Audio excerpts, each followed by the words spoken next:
Yule mtu mwenye anasikia amekwazwa tutaendelea kuwasiliana nao ndio tupate suluhisho kama kuna mtu anasikia anaumia.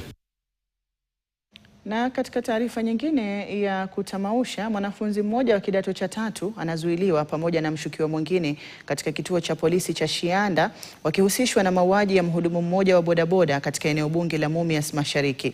Inadaiwa mhudumu huyo wa bodaboda alivamiwa na genge kwenye daraja la Shitoto Maraba na kunyang'anywa pikipiki yake aliyokuwa ameinunua mwezi mmoja uliopita.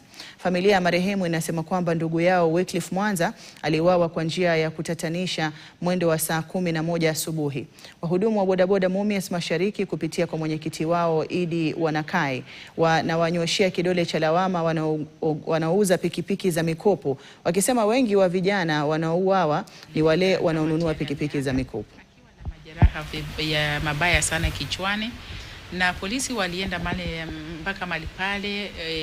Mwili ulikuwa umepatikana Lusumo Bridge na wakapata dalili ya mtu kukatakatwa mahali pale, maana kulikuwa na damu. Ilimekuwa masaa ya saa 12 asubuhi ambapo nilitembelewa na ndugu yangu mwingine, akaniambia twende tuone ndugu yetu amepigwa.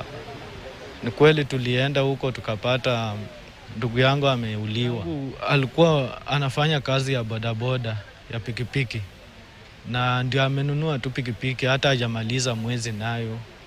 Sasa watu wenye wamemuua walikuwa na nia ya kumchukua pikipiki, na ambapo wamechukua hiyo pikipiki wameenda nayo.